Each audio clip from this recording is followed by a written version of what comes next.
This is The Right Connection.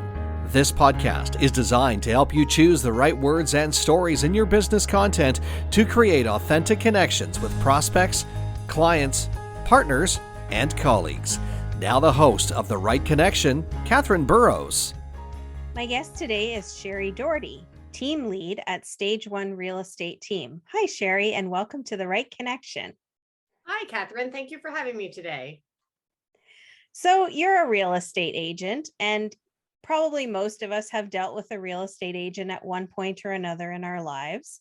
I want to focus on some of the stories that you have about how you got into the business, why, and what makes you so different from other real estate agents. So maybe you can start by telling us about getting into real estate. Sure, absolutely. It's one of my favorite stories, as a matter of fact.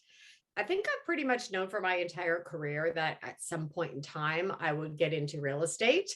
And I thought of it, say, in my 20s as a career that I would really, really enjoy. However, like most people in my 20s, I wasn't in a position where I could live off a 100% commission job. I was also, buying my first home and building my family, and just wasn't in a position where I was going to be able to live that type of lifestyle or have that type of career at that point in time. As such, somehow 30 years passed and I had a career in the corporate world, which was wonderful. But somewhere in the back of my mind, it was still rattling around that I would love to try my hand at real estate after my corporate life. And in July 2018, after my corporate life came. And so I realized, I guess it's now or never. Interestingly enough, though, at that point, I found myself being 50 years old. So being 50 years old and very well established in one industry is pretty scary when you start to think about reinventing yourself in a completely new industry. And again, going back to school and building completely new networks. It was very scary. However, I did have confidence in myself that I could do it because apart from having my corporate career, we also had, my family and I had a couple of other businesses as well that have been as successful as we wanted them to be. So we're confident in our entrepreneurial abilities. And really, real estate was a culmination of everything that I had been doing in my 30 years. And I worked very heavily in customer service and writing contracts and relationship building. So I wasn't intimidated at all by any of those things. I had been in sales and marketing, and it just made perfect sense that this all came together when the time came for me to make a change. So, I took a deep breath and took a leap of faith and went back to school, which is pretty scary. Again, I hadn't studied or written an exam in 30 years. And when I did and passed the first one, I was very delighted with myself. So I, finished my real estate education and got all my certifications in place and progressed into my career into the real estate world. It has been fun and exciting and scary all at the same time. However, just a note of interest is, this was all about 6 months pre-pandemic. So imagine just putting yourself and your life back together, getting re-educated and rejuvenated, and you're going to take on the world again and build another 20-year career. And then the world kind of comes to a grinding halt. So it's definitely been interesting. And there's so many crazy stories, and it's been such a wild ride. But I am delighted to say that we're now 3 years in, and I'm thriving and as successful as I need to be and having a blast doing it every single day. Well, yes. And, not to dwell on the pandemic, but I mean, I can just imagine that not only did your life change as all of our lives changed, but everything that you had just learned about this industry almost became probably irrelevant because the real estate market was doing so many things that we didn't expect or that it had never been doing before. So how did you adjust to that? Well, yeah, you're absolutely right. The textbooks did not cover worldwide pandemic. Definitely not been contemplated in any of the textbooks. So for me, the only thing I know how to do is work. And I am definitely a worker bee. I love working. probably to a fault, but when I don't know what else to do, I just keep working. So for my own mental health and my own sanity, I am that person who got up every single day and had a shower and did my hair and put on lipstick and dressed like I was going to the office, kept myself on a schedule, and I was at my laptop at 7 a.m., even though it was March 2020 and there really wasn't that much to do. However, I just needed to for my own sanity. And then I would say that it wasn't the most difficult for me to pivot into COVID real estate world because I hadn't been in non-COVID real estate world for very long. So when you start your real estate career, obviously it takes a really long time to get established and get your first couple of transactions under your belt. And it's kind of like a snowball as things progress. And really, I had done a couple of transactions in 2019 and had some good prospects in the funnel for 2020. But really, I've kind of gotten my legs in a pandemic world. So I think I'm a little more nervous about when we're not in a pandemic world. But I am telling myself that if I can thrive and survive in this, the rest of it's got to be a cakewalk, right? So when we do get back to, let's call whatever normal is going to look like, I think if I can have made it through this, I think I'll be okay. I'm pretty confident that I'll be able to continue my real estate journey. Well, yes, for sure. And of course, we all know resilience is a key character trait for entrepreneurs. So of all stripes. And Yeah. so you found a couple of different ways to add some services, some bonuses, and really differentiate yourself in the market. One of those is with helping people with their environmental footprint. Do you want to tell us about that with your totes? Yeah, absolutely. So one thing that's really important to myself and my family is our contribution to a healthy planet and helping to recover the planet that's struggling a little bit right now.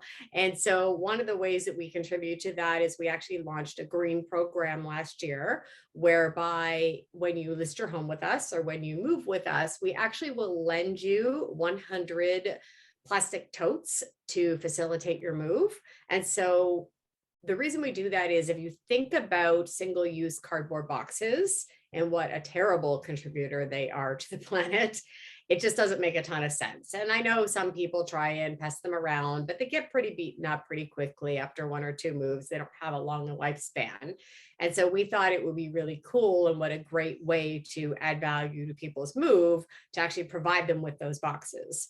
So when you're moving with the stage one team, we will actually have our team deliver to you 100 recyclable totes. You can borrow them for the duration of your move time. And then once you've moved and unpacked, then the team will come back and pick them up for you. So we just store them here. We happen to have space on our property. We store them here for the next person, but it's just a nice add-on, one less thing that the person who's moving has to worry about. And one way that we feel, we're adding value or I guess not contributing to some of the things that are happening with the planet at this time. So we're pretty proud of that. It was a pretty neat initiative that we came up with and just one of the ways that would differentiate the experience of working with the stage one team.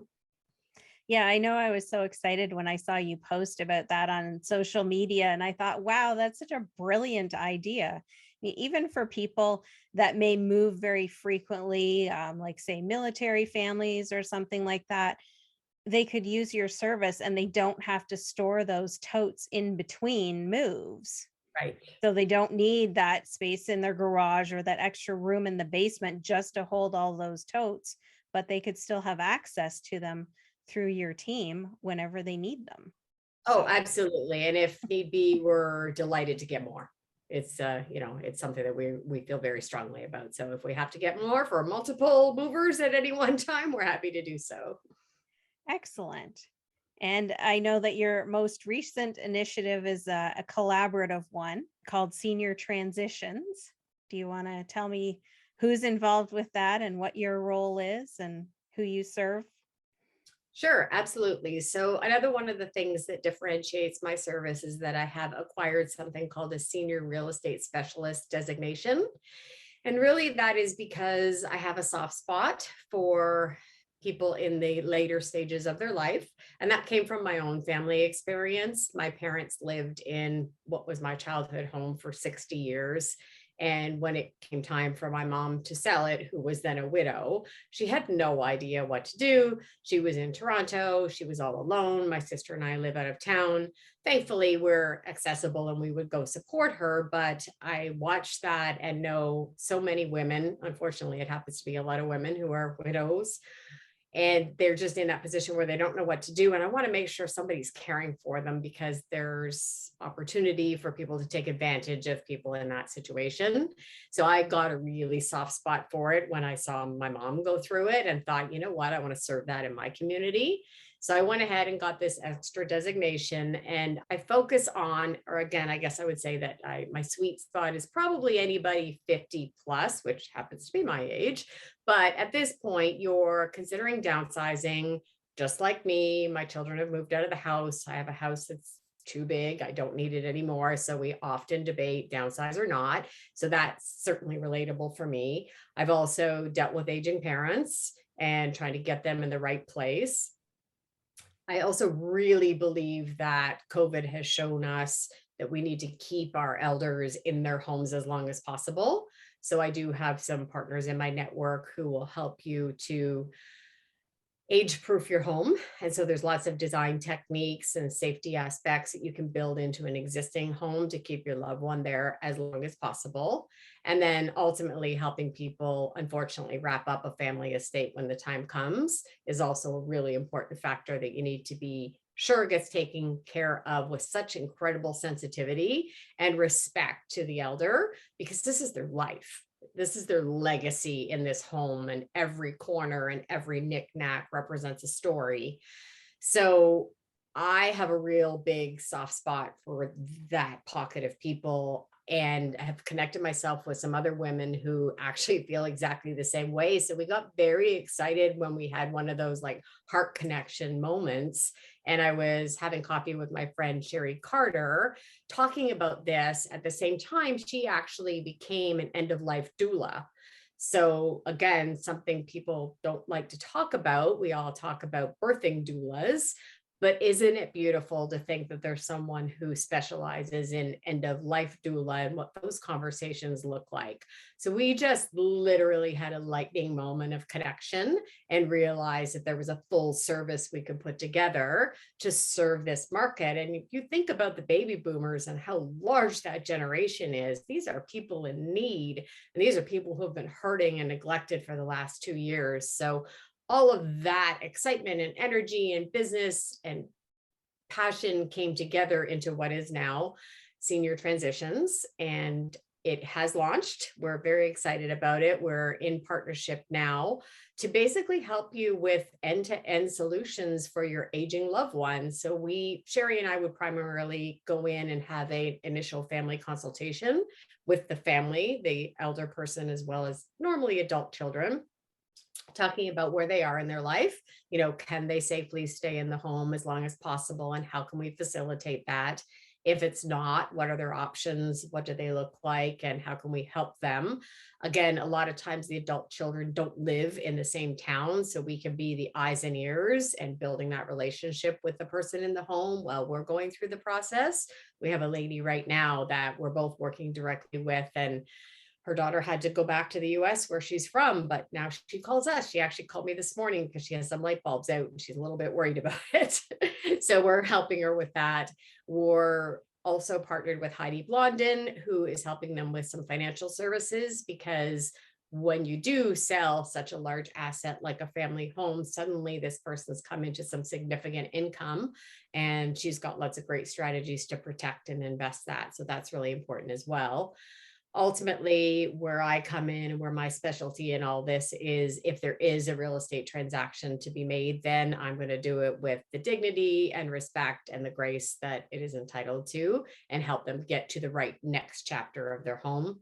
There's also cleaning services provided, because often the person isn't able to keep their home as clean as they would like it for health and sanity purposes, as well as getting it ready to list.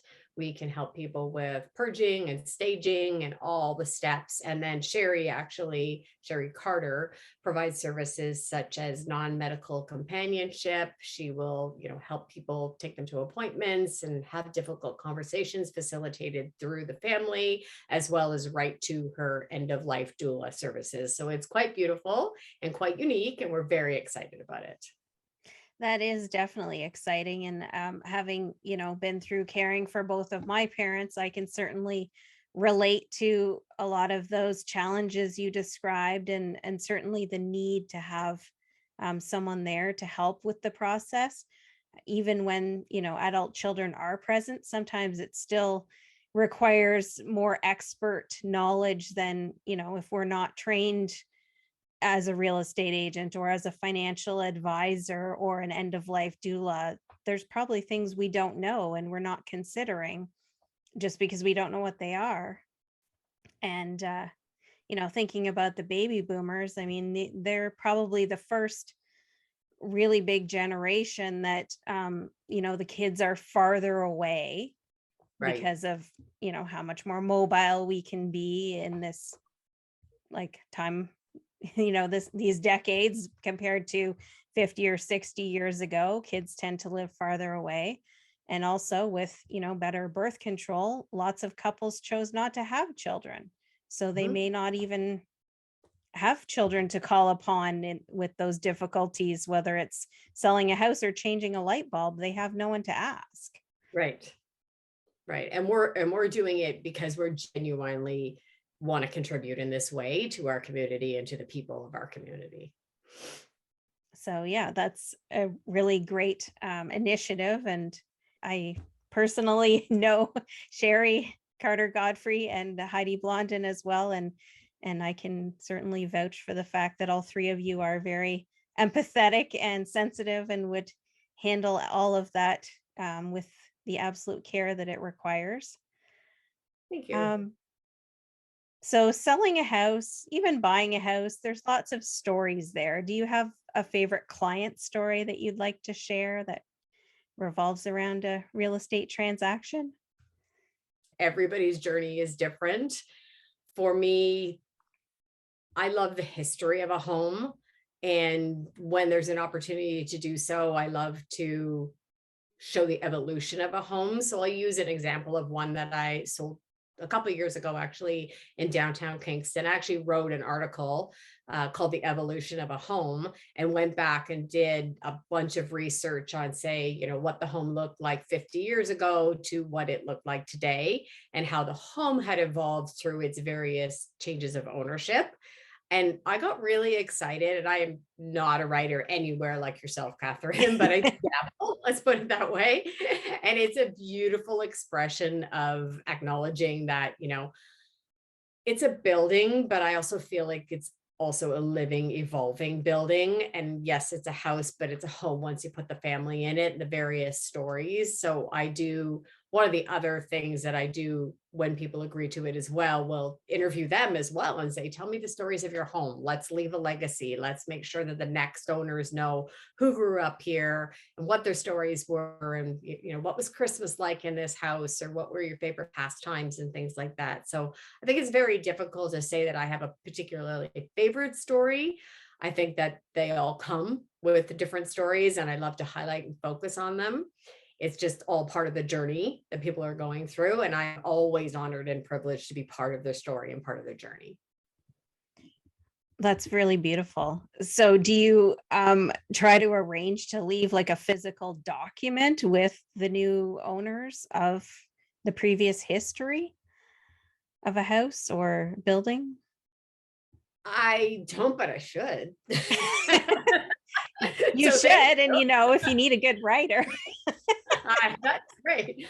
I actually was at a listing one time, which was beautiful. So I will tell a story of a house that wasn't mine. However, that's okay. It's all about the industry. Someone had converted an old church into a beautiful home, and they had basically created this beautiful scrapbook of the history of the church, and then the entire conversion into this beautiful home that it was today. And it was stunning. The people that were looking at it, and I think spent 20 minutes flipping through the book before we even started touring the home. So it was quite beautiful. And that would be a beautiful keepsake. There are circumstances where I've actually provided that for the departing homeowner. So interestingly enough, my marketing manager also is phenomenal and full of customer service ideas. She spent some time working for Disney, so she's got Disney magic in her blood and she likes to make that for people. So, we do have a couple of families where if they were leaving a home and I was selling for them, we did make a scrapbook for them.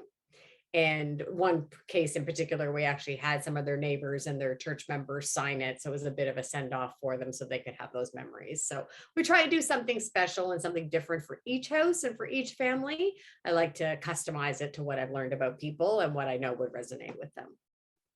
Oh, that makes perfect sense. And you're giving each client the story that they need and that they want and what will have meaning for them. Yeah, absolutely. I know it's kind of cliche because I'm sure lots of people say that they love what they do, but I genuinely do love what I do. I think it comes across in how I communicate about it and all the energy and effort that I put into it. It's a culmination of everything I've done throughout my life and my career, and it just seems to be perfect and a perfect fit for me. It's an honor and a privilege to work with somebody through the largest financial transaction they'll make in their lifetime. And so if you choose to trust me with your $500,000 asset, you probably don't have a bigger asset. So that is an honor, and every single one needs to be treated as such. And I remember that every time someone decides to work with me. I'm also very much of the mindset that I'm facilitating a transaction and I'm helping you. I'm guiding you through this as a professional. I'm not a salesperson. I will not push you to buy something that you don't like or love. I don't want you to buy something that you don't like or love, because you only buy or sell a home a couple times in a lifetime, probably. And you're going to remember that transaction. And I want you to remember it fondly and remember me being a part of it fondly as well. So that absolutely has to be a good memory for me. I'm a big reader of energy. And I literally know when someone walks into a home, if they've immediately fallen in love with it or if they hate it. You could just feel the energy. You can see it in their body. You can see it in their faces. And I've had some people say, kind of politely walk around the house, and I will give them permission to tell me they hate it. I am not going to convince them that they should buy something that they don't love. And I've said, like, you hate this, right? And they're like, yeah, but they're trying to be polite. I'm saying, I'm not offended. Like, let's go. Let's get to the next one that you might fall in love with, because it helps me learn what you don't like, why you didn't like it, and then we can become more efficient in your search. So I absolutely want people to be happy. I also was working with a lady once who was unfortunately in the process of a divorce, and she was looking for a new home for just her and her children. And she just looked so deflated and said, all right, let's make an offer on this one. And I literally said to her, no, I'm not doing that. Like, you don't want to be here. And it wasn't a great house that would have been healthy for her kids. And I said, no, like, we're going to keep going. I don't want to be a part of that. You're not feeling it. Let's go find you something else. So it took a little bit more time, but we all have to feel good about what we're doing. And we want to make sure that this is where your life plays out. And particularly in this day and age, 90% of the time you're spending time in the house. So you better love it. Yeah, for sure. Do you notice a trend of people looking for office space, work at home space, school at home space now with real estate? Absolutely. So we're getting inundated from big city buyers who are coming to a beautiful place like Kingston or Napanee or Gananoque, Belleville, Brockville, pretty much anywhere Eastern Ontario and a little bit north. We have beautiful spaces with beautiful homes. Some of them are historic, some of them are brand new, but they just give you a little bit more room to roam. And most times you get some additional rooms. So that can be a work from home room. It could be an office. It could be a homeschool room. It could be a sanity room, because we all need that. We all need sanity. We all need a sanity spot. Let's put it that way. But for sure, we're getting inundated with people who are just looking to spread their wings and exit the big places like the GTA or something. So it's making it, what makes me sad is it is making it difficult for our local first-time buyers. So imagine the young couple who were born and raised around here, and they've saved up their down payment and they worked so hard for it, and they just want to buy into their hometown, and they're getting knocked out of the water by someone from, say, Toronto, who thinks nothing of paying $100,000 over asking price with no conditions. Right. So it's frustrating, and you have to have a lot of perseverance, and you have to have the right real estate partner to keep you motivated and inspired, and have the right strategies to get you into a winning position. That's just the part that makes me a little bit sad, is I kind of feel like maybe we should get to go first, especially that person that I described. You grew up here and your family's here and you went to high school here. You just want to buy into your hometown, and it's a little bit tough, but we're hoping that the spring market is going to get things moving a little bit more, and that we're going to get more listings and therefore more activity and fewer bidding wars, and maybe a little bit of price softening, so that you can not have to be so competitive and have those conditions that you need, like financing or home inspection for your protection, particularly for first-time buyers. It is just a tough market right now, for sure. Yeah, and there's not a lot out there. What advice can you offer to people who are looking right now in this scarce market with high demand and low supply? Right. So absolutely, you have to be very responsive. And so if your realtor calls you and says, go, you need to go.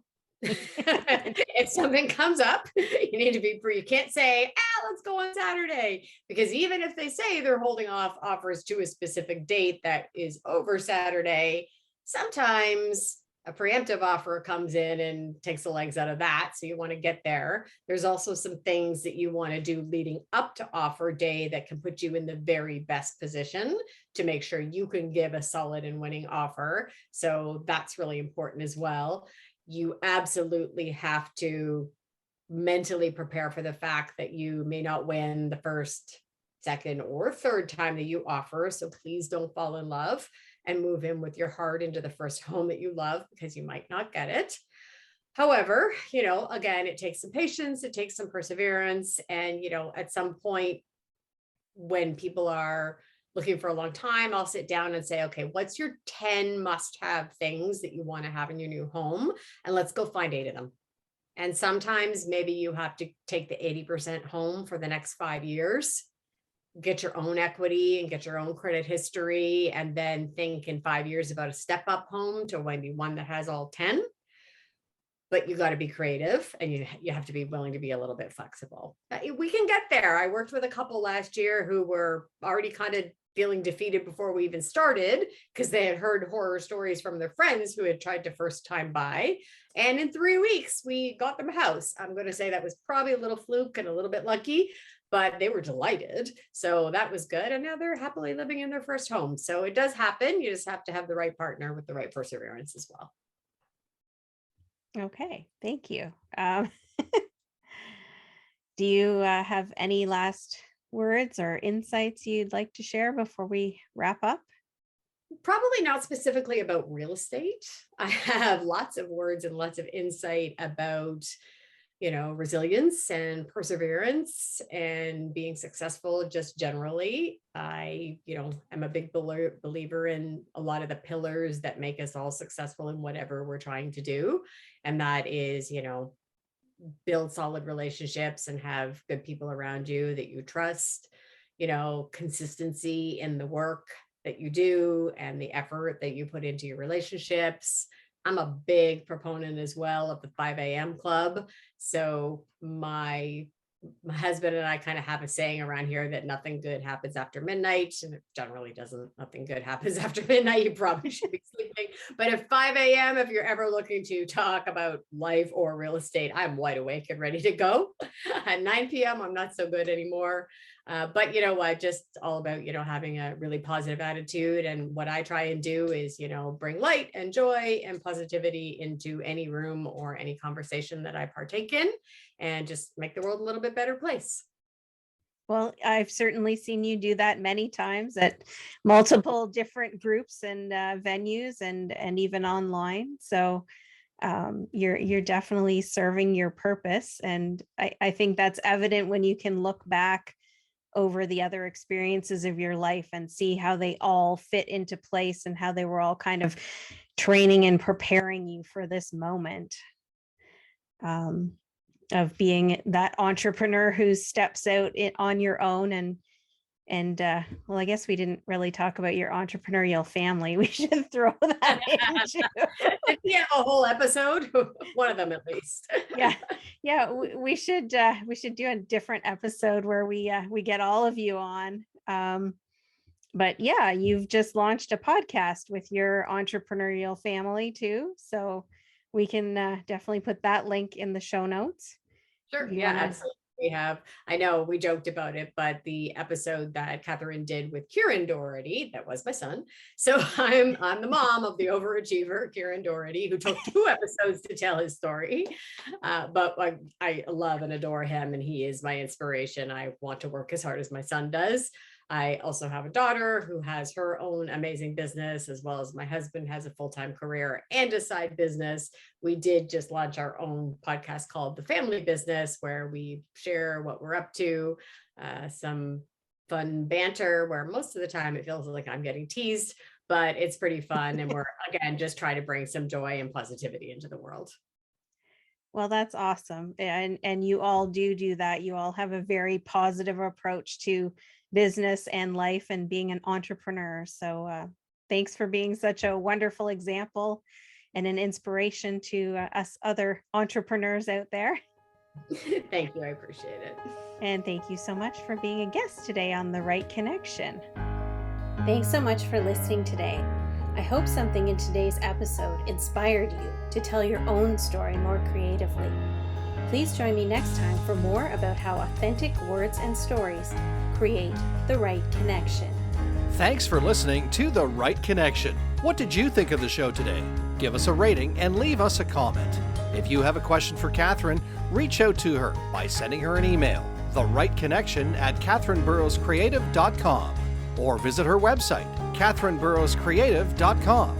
And don't forget to follow Catherine on social media. Thanks again for listening to The Right Connection.